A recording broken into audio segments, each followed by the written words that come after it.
ஹரே கிருஷ்ணா கிருஷ்ணா கிருஷ்ணா ஹரே ஹரே, ஹரே ராமா ராம ராம ஹரே ஹரே. குட்டி கதைகள் 179. இதில் ராமதாசர் எனும் பக்தரின் கதை காண்போம். முன்பு ஒரு சமயம் விஜய நகரத்திலே கிருஷ்ண தேவராயர் ஆண்டு வந்த காலம். அந்த பிரதேசத்தைச் சேர்ந்த கொண்ட பள்ளம் என்னும் ஊரில் லிங்கண்ணா என்னும் அந்தனர் ஒருவர் வாழ்ந்து வந்தார். இவரது இல்லத்து அரசி காமாம்பாள் என்னும் பெண்மணி. இவரது அருமை மகன்தான் கோபண்ணா. இந்த கோபண்ணா இளமையிலே நல்ல கூரிய அறிவும் தெய்வ பக்தியும் உடையவராக திகழ்ந்தார். கதை கேட்பதில் மிகுந்த ஆவல். எங்கெங்கே புராண பிரவச்சனம் நடைபெறுகின்றதோ அங்கெல்லாம் குழந்தையாகிய இவர் முன் வரிசையில் உட்கார்ந்து திறந்த வாய் மூடாமல் கேட்பதைக் கண்டு ஊரார் வியந்து போனார்கள், உற்றார் மகிழ்ந்து போனார்கள். அதிலும் முக்கியமாக இராமாயண கதை இவரது நெஞ்சிலே இடம் பெற்றுவிட்டது. முழுமுதற் கடவுள் மற்றும் பரம புருஷ பகவான் ஸ்ரீ கிருஷ்ணரின் பக்தரான குழந்தை கோபண்ணா ராமன் இடம் எல்லையற்ற அன்பு கொண்டார். ராமனை வழிபடுவது ஒன்றே வாழ்க்கையில் லட்சியம் என்ற உறுதி கொண்டார். வீட்டிலே பெரியோர் வழிபட்டு வந்த ராம விக்கிரகம் இவருக்கு உறுதுணை ஆயிற்று. இப்படியாக இருக்கும் சமயத்தில் தாயும் தந்தையும் மறைந்து விட்டார்கள். கோபண்ணாவோ அதுவும் இயல்பே, ஸ்ரீ ராமபிரானது திருவருளே எனக் கொண்டு மேலும் பக்தி செய்தார். தாம் இன்னார் என கூறி இவர் தலை மீது தம் கையை வைத்து உபதேசம் செய்தார் கபீர் தாசர் எனும் குரு. இதன் பின்பு தெய்வ வழிபாடும் அன்னம் இடுதலும் நல்ல முறையிலே நடைபெற வேண்டுமானால் இல்லறத்தில் இருந்தே செய்ய வேண்டும் என பக்தர்கள் வற்புறுத்த கோபண்ணா திருமணத்திற்கு இணங்கிவிட்டார். திருமணமும் நடந்தது. முறைப்படி ராம பஜனையும் விருந்தோம்பலும் நடைபெற்றன. நாள் அடைவில் ஒரு மகனும் பிறந்தான். தம்பதிகள் இன்ப வாரிதில் ஆழ்ந்தார்கள். ஒரு ராம நவமி சமயம் சம ஆராதனைக்கு ஏற்பாடுகள் பிரமாதமாக நடந்து கொண்டு இருந்தன. சமையல் பந்தலை அடுத்து கஞ்சி ஒரு குழியிலே வந்து தேங்கி இருந்தது. இலை போட்டு பரிமாறுவதற்கு இன்னும் சற்று நேரம் செல்லும். கூடத்திலே ஸ்ரீராமனது திவ்ய மங்கள விக்கிரகம் அலங்கரிக்கப்பட்டு கம்பீரமாக காட்சியளித்தது. பூஜை புனஸ்காரங்கள் முடிந்தன. கற்பூர ஆரத்தி நடந்து கொண்டு இருந்தன. பகவானுடைய நாம சங்கீர்த்தனம் கோஷம் வானை பிளந்து கொண்டு மக்களை மெய்மறக்கச் செய்தது. இப்படியாக பஜனை நடந்து கொண்டு இருக்கும் சமயம் ஏதோ ஒரு காரியமாக வீட்டின் பின்புறம் சென்றால் கோபண்ணாவின் மனைவி கஞ்சி தொட்டியிலே விழுந்து விட்டான் குழந்தை. ஓ ஐயகோ என அலறியவளாய் தூக்கினாள். குழந்தையின் உடல் அவள் கையில் துவண்டது. சற்றே நிதானித்தாள் அவள். குழந்தை போய்விட்டான். பக்தர்கள் சாப்பிட்டு முடிய வேண்டுமே. இப்பொழுது இதை சொல்வதனால் அத்தனைய பாகவதர்களும் பட்டினி கிடப்பார்கள். செய்த உணவு பதார்த்தங்கள் அத்தனை வீணாகிவிடும். அப்படியேனும் இழந்ததை அடைய போகிறோமா என நினைத்தவள் குழந்தையை ஒரு பின்புறத்து அறையிலே வைத்து போர்வையிட்டு மூடிவிட்டு முன்போலவே நடக்கல். ஆனால் இப்பொழுது ததி ஆராதனம் முடிந்தது. வந்தவர்கள் அனைவரும் தாம்பூலம் பெற்று சென்ற பின்பு மெல்ல மெல்ல கணவனை அழைத்து விஷயத்தை கூறினாள் அவள். இருவரும் குழந்தையை எடுத்து வந்து ஸ்ரீராமனது சந்நிதியிலே கிடத்தி, ஓ ராமா, இதுவும் உன் சோதனைதானா? அடியவரை காப்பது இடர் தீர்ப்பது என்பது உன் கடமை அல்லவா? உன் கடன் அடியேர் எங்களை தாங்குதல் என சொல்வதெல்லாம் பொய்யாகிவிட்டதா? நீ தந்த செல்வம் நீ இப்படி செய்யலாமா என கதறி கதறி அழுதார்கள். இப்படி எவ்வளவு நேரம் கதறினார்களோ தெரியாது. இவர்களது புலம்பலுக்கு இடையே ஓ அப்பா அம்மா என்ற மழலை மொழியுடன் குழந்தை திரும்ப எழுந்து வந்துவிட்டான். அதன் பின்பு நடந்ததை சொல்லவும் வேண்டுமா? பாண்டவன் மீண்ட அற்புதம் அவரது தெய்வ பக்தி மேலும் தூண்டுவது ஆகிவிட்டது. இப்பொழுது காலங்கள் ஓடின. கோபண்ணாவின் வீட்டிலே வறுமை குடி புகுந்து விட்டது. விருந்தோம்பும் நிலையில் குறைவு வந்ததே என மனம் புழுங்கினார் இவர். இப்படியாக இருக்கும் சமயத்திலே இவருக்கு ஹைதராபாத் மன்னனாக விளங்கிய தானிஷாவின் சபையிலே நல்ல பதவியில் இருந்த தமது அம்மான்களின் நினைவு எழுந்தது. அவர்கள் மூலம் ஏதாவது ஒரு நல்ல உத்தியோகம் கிடைத்து நிரந்தரமான மாத வருமானம் ஏற்பட்டால் இறைவன் அடியார்களுக்கு அமுது படைக்கும் கைங்கரியத்தை நல்ல முறையிலே செய்யலாமே என அவர் நினைத்தார். இதனால் ஹைதராபாத் நகரை அடைந்த கோபண்ணா அந்த நகரத்தின் அழகையும் செல்வத்தின் சிறப்பையும் கண்டு ஆச்சரியத்தினால் திகைத்து போனார். தன் மாமன்கள் ஆகிய அக்கண்ணா மாதண்ணா இருவரையும் கண்டு வணங்கி வந்த செய்தி உரைத்தார் கோபண்ணா. நெடுநாட்களுக்கு பின் வந்த மருமகனுக்கு ஆச்சார உபச்சாரம் நடைபெற்றன. மற்ற எல்லா நற்குணங்களும் வாய்ந்த அந்த நவாப் தானிஷா பண விஷயத்திலே மிகுந்த கஞ்சனாக இருந்தான். ஆகவே அதை ஒட்டி மந்திரிகளும் வரி வசூல் செய்வது போன்ற விஷயங்களில் மிகுந்த கண்டிப்புடன் இருந்து வந்தார்கள். இப்பொழுது தர்பார் குடியிருந்தது. அக்கண்ணா மாதண்ணா இருவரும் மருமகனை தானிஷாவுக்கு நேரிலேயே அறிமுகம் செய்வித்தார்கள். வந்த நோக்கத்தை தெரிவித்தார்கள். உடனே அவரை பத்ராச்சலம் தாலுக்காவுக்கு தாசில்தாராக நியமித்து ஒழுங்காக கிஸ்தி வசூலிப்பதே மிக மிக முக்கியம் என கூறி முத்திரையிட்டு கடிதமும் கொடுத்து அனுப்பினார் தானிஷா கோபண்ணாவை. இப்பொழுது பத்ராச்சல ஊரிலே இருக்கும் ராமர் கோவில் பிரகாரங்களிலே முட்செடிகளும் புதர்களும் மண்டி சுவர்களிலே ஆளும் அருகும் வேரோடி இப்படி பழைய கோயில் ஆகிவிட்டது இடிந்த நிலையில் என கூறினார் ஒரு முதியவர். இப்பொழுது கோபண்ணா நினைத்தார், ஓ இந்த பத்ராச்சலம் தாலுக்கா தானிஷாவுக்கு ஒரு சிறு பகுதி. இந்த கோவிலினால் அடைய போகும் பெரும் பயன் அவருடைய குடிமக்களின் நல்வாழ்வு. இது அரசனே முன் நின்று செய்ய வேண்டிய திருப்பணி ஆகும். இதை நாமே செய்து முடித்தால் என்ன என்றெல்லாம் அவர் சிந்தனை ஓடியது. தனது கைவசம் உள்ள வரிப்பணம் எவ்வளவு என கணக்கனை கேட்டார். 6 லட்சம் பொன் தங்க காசுகள் என்றார் கணக்கர். கோதாவரி நதியின் பாய்ச்சல் செல்வச் செழிப்புக்கு என்ன குறை, கோவில் திருப்பணிக்கு எவ்வளவு தேவை என்பதை அவர் ஆராய்ந்தார். அதுவும் 6 லட்சம் பொன் தங்க காசுதான். ஓ அடடா, என்ன ஆச்சரியம், இதுவும் ஒரு அற்புதம்தான் என நினைத்து அவரது பக்தி நிறைந்தது உள்ளம். ஓ அவ்வளவுதான். அந்த மலைப்பிரதேச முழுவதும் சிறிய ஒலிகளின் சப்தம் பெரிய ஒலிகளின் ஓசையும் எழுந்தன. சம்மட்டிகளின் ஓசை கோதாவரி நதியின் பேர் இறைச்சலில் விஞ்சியது. 100கணக்கான மாட்டு வண்டிகள் கற்களை சுமந்தன.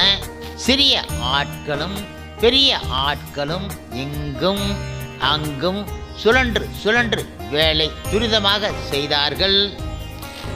ஊராக ஆட்களை அனுப்பி திறமை வாய்ந்த சிற்பிகளையும் சித்திரக்காரர்களையும் அவர் வரவழைத்தார்.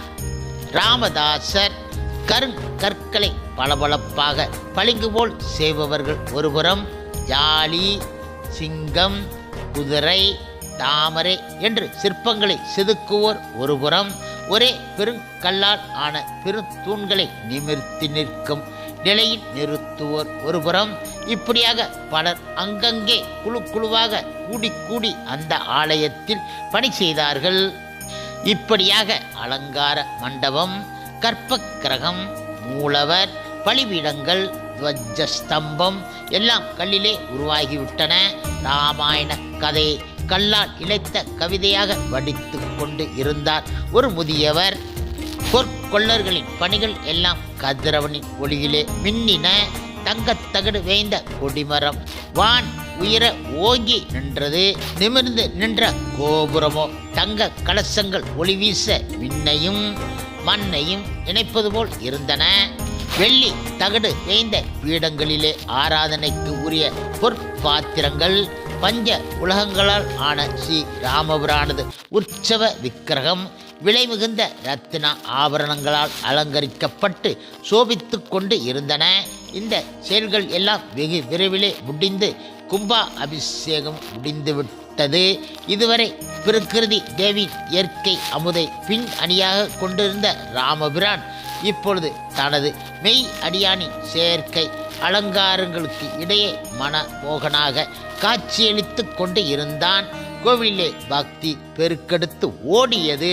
கோவிலுக்குள் நுழையும் பொழுது ஜாஜி, சம்பகம், பில்வம், துளசி முதலியவர்களின் நறுமணம் மன கிளர்ச்சியை உண்டு பண்ணும். இறைவனது நிவேதனத்துக்கென கொணர்ந்திருக்கும் பல வகைகளின் மெல்லிய இனிய வாசனை, ஊதுவத்தி, மட்டிப்பால் இவைகள் இருந்து எழும் சுகந்தம், இவைகள் எல்லாம் சேர்ந்து ஒரு தெய்வ மனம் பரப்புகின்றன.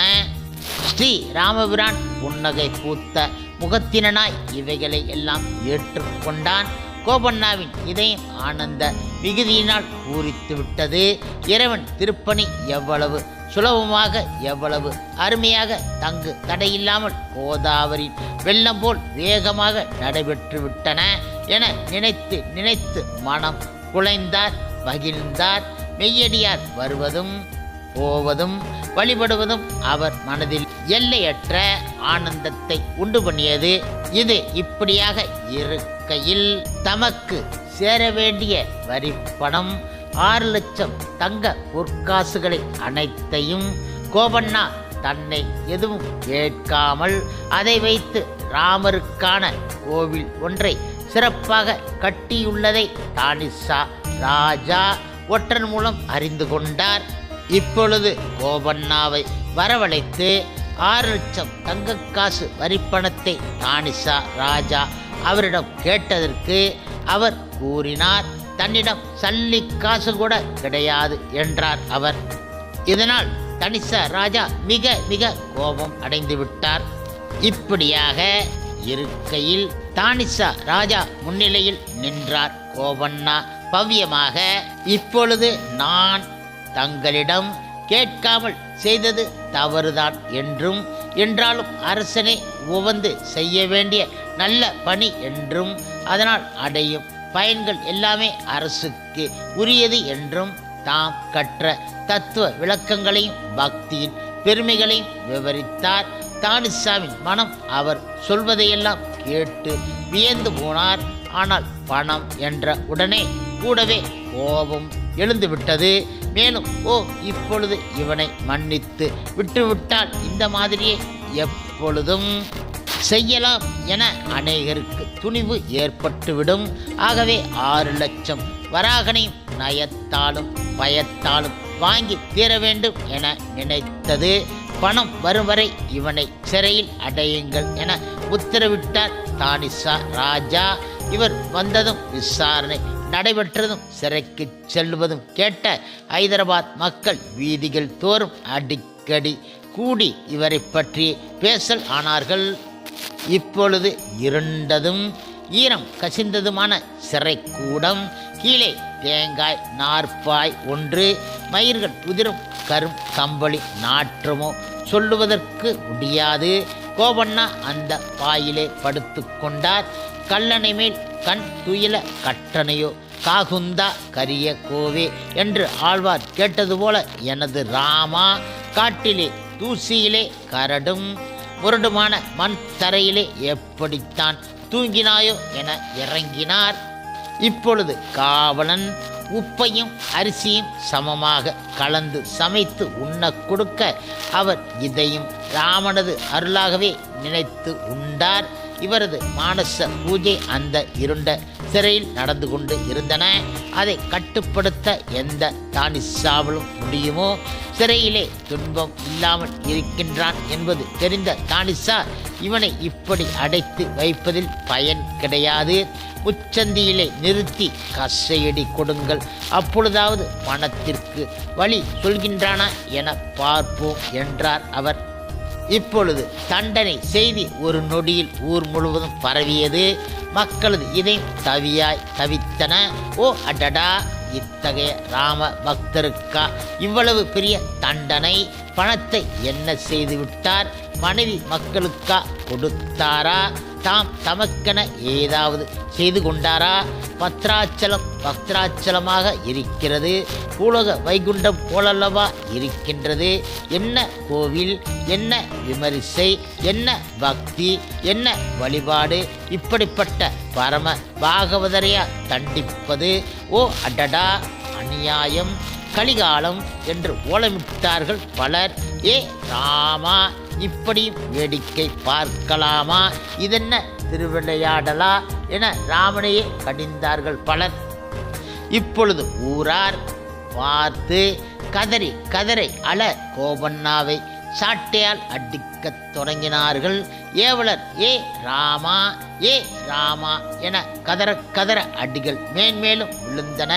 நெஞ்சமே இல்லாத அந்த கொலையாளிகள் ராம பக்தனை மேலும் மேலும் அடிக்க, ஏ ராமா, ராமச்சந்திரா, ராமபத்ரா என்றெல்லாம் அழைத்த சொற்கள் நின்றன.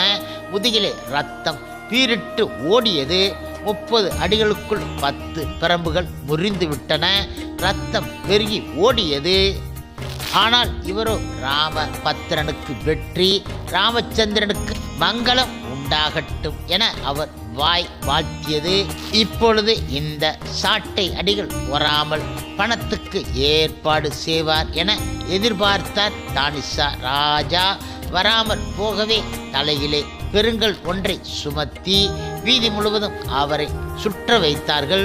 ராமா, ராமச்சந்திரா என அவர் பெருமூச்சுடன் சுற்றி வந்தார். பின்பு அவர்கள் அவருடைய கைகளையும் கால்களையும் கட்டி மணலிலே உருட்டி விட்டார்கள். இப்படிப்பட்ட கொடுத்தண்டனைகள் ஒரு நாள் கிடையாது, ஒரு வருடம் கிடையாது, பல வருடங்கள் நடந்தன. இப்படியாக அவர் ராமபிரானை பாடியும் போற்றியும் நிந்தித்தும் அயர்ந்து போனார். அப்பொழுதுதான் தாயின் இன்பகரமான தோற்றம் அவர் மனதுக்குள் எழுந்தன.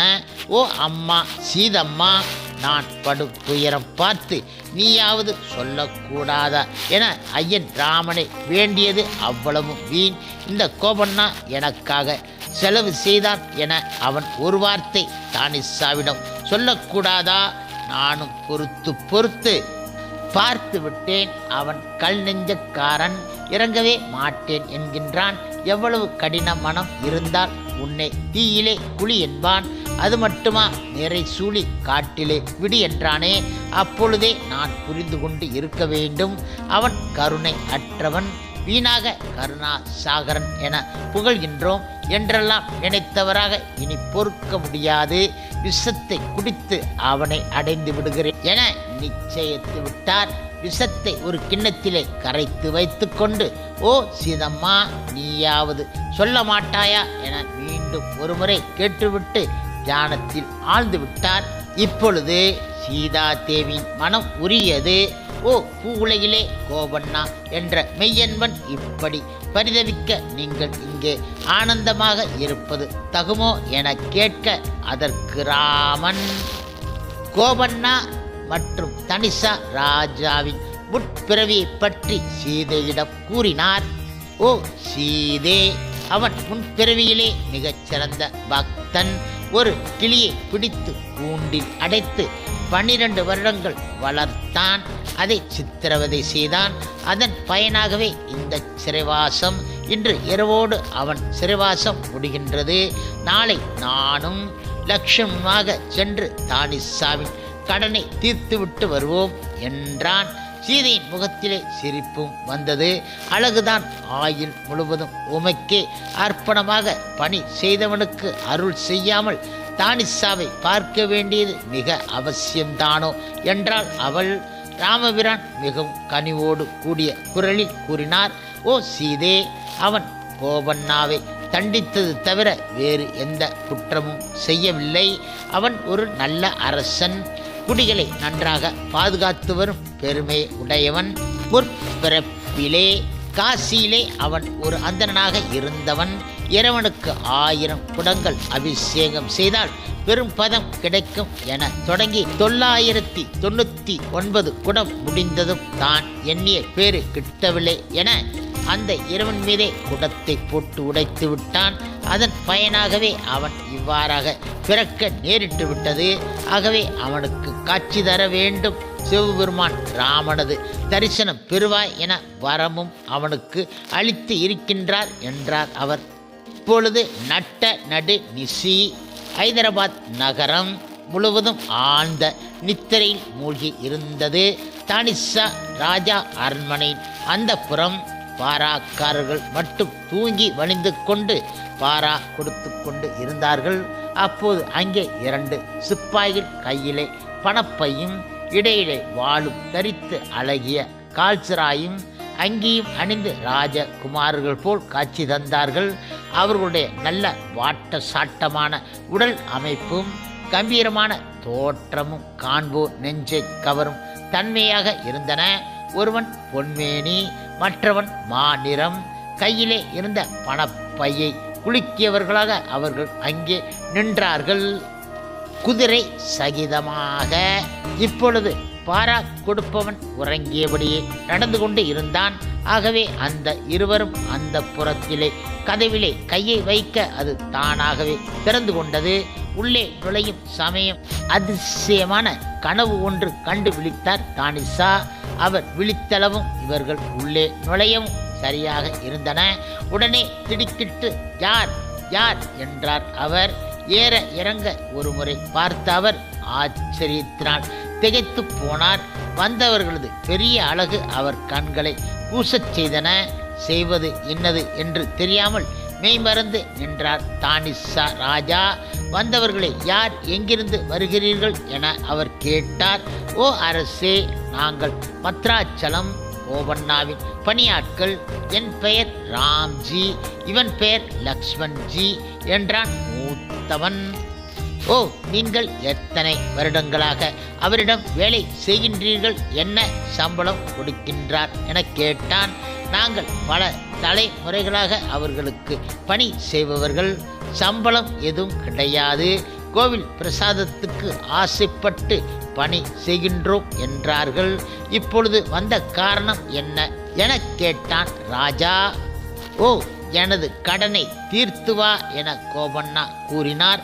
பணத்தை கொண்டு வந்து இருக்கிறோம் என கூறி கையில் இருந்த தங்க காசுகளை வாய் அவிழ்த்து கலகலவென கொட்டினான் அந்த சிப்பாய்.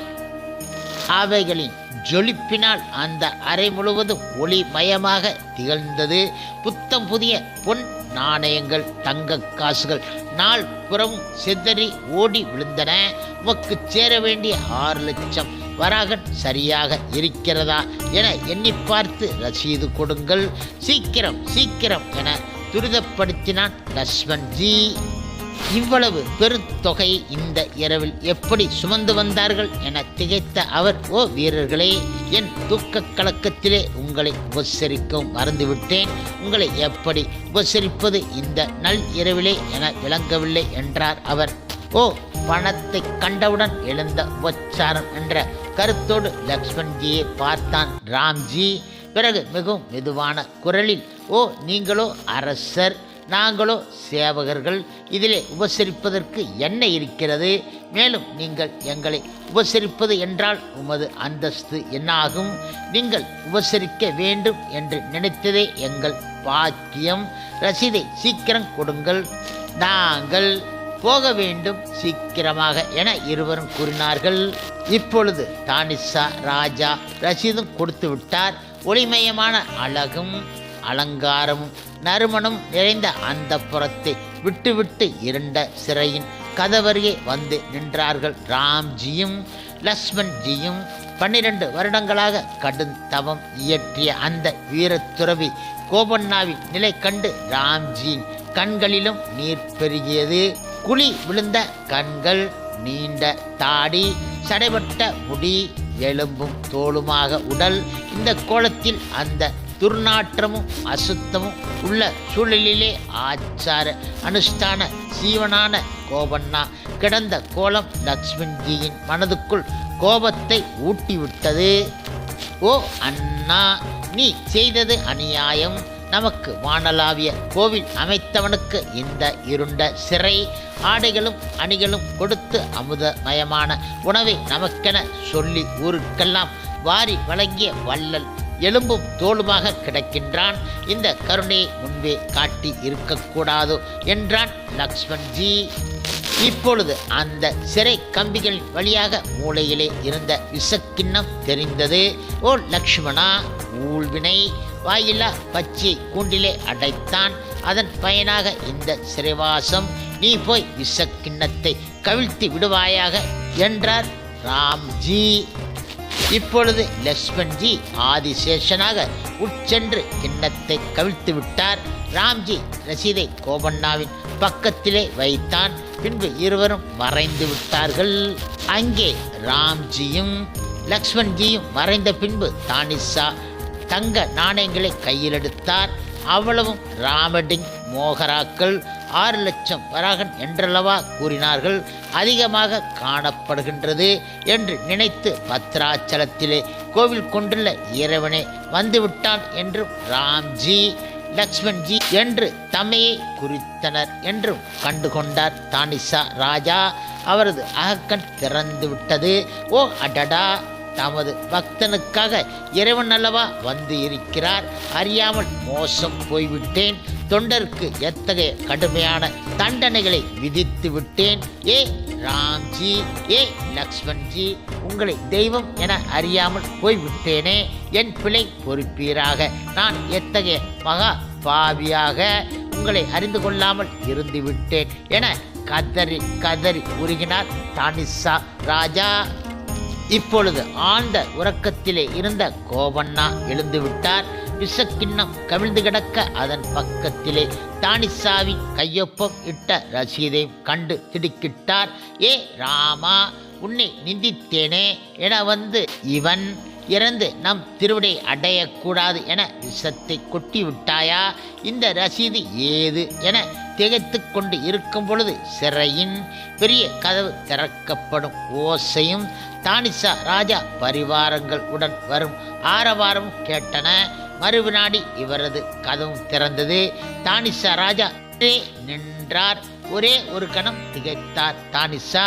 மறுவினாடி கோபண்ணாவின் பாதங்களிலே விழுந்து விட்டார். பின்னர் அவர், ஓ சுவாமி, தங்களது பெருமை அறியாத முட்டாள் நான். தவறு செய்துவிட்டேன், மன்னிக்க வேண்டும். மன்னித்தேன் என ஒருமுறை கூறுங்கள் என மன்றாடினார். மீண்டும் மீண்டும், ஓ ஐயனே, உம்முடைய கருணையினால் இறைவனை கண்டேன் என்றார் தானிஷா ராஜா. ஓ என்ன இறைவனா? என் அப்பன் ராமனா வந்தானா என்றார் கோபண்ணா. இப்பொழுது தாம் கண்ட அந்த அற்புத காட்சியை அப்படியே அவரிடம் கூறி கண்ணீர் பெருக்கினார் தானிஷா. ஓ கோபண்ணா, அவர்கள் பிரசாதத்திற்கு ஆசைப்பட்டு உம்மிடம் பணி செய்வதாக கூறினார்களே என சொல்லி சொல்லி வியந்து போனார். இப்பொழுது கோபண்ணாவின் கண்களில் நீர் பெருகி ஓடியது. அவரது திருவடிகளில் மீண்டும் மீண்டும் விழுந்து வணங்கினார் தானிஷா ராஜா. மெலிந்த தமது கரங்களாலே தானிஷாவை வாரி எடுத்துக்கொண்டார் கோபண்ணா. பிறகு மிகவும் மிருதுவான குரலில், ஓ ஐயனே, நீங்கள் பாக்கியசாலி.